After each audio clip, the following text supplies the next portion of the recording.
All my dear masters for you మీకోసం ఛానల్కు స్వాగతం సుస్వాగతం. ముందుగా మన గురువు గారైన శ్రీ బ్రహ్మర్షి పితామహ పత్రిజీ గారికి మన గురుమాతకు నా ఆత్మ ప్రణామాలు మాస్టర్స్.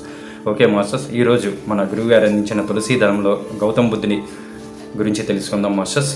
బుద్ధం శరణం గచ్చామి, జన్మ జన్మలకు బుద్ధం శరణం గచ్చామి అన్న సూత్రం తప్ప అన్యదా శరణం నాస్తి.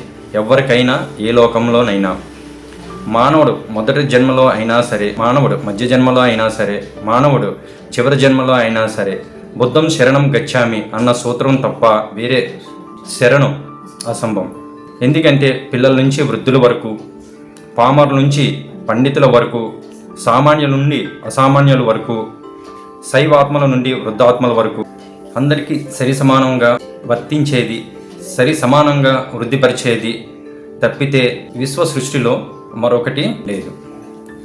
బుద్ధుడి ప్రతి పలుకు దివ్యం దివ్యం, బుద్ధుడి ప్రతి చూపు దివ్యం దివ్యం, బుద్ధుడి ప్రతి కదలిక దివ్యం దివ్యం, బుద్ధుడి ప్రతి మౌనం దివ్యం దివ్యం, బుద్ధుడు అనుసరించిన ధ్యానమే ధ్యానం, బుద్ధుడు ప్రవచించిన జ్ఞానమే ధ్యానం, బుద్ధుడు జీవించిన జీవనమే జీవనం.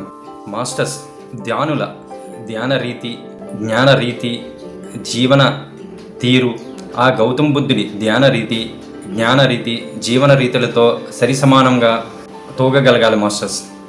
తత్ లక్ష్య సాధన కోసం మన అందరి జీవితం అంకితం. బుద్ధం శరణం గచ్చామి, బుద్ధం శరణం గచ్చామి, బుద్ధం శరణం గచ్చామి.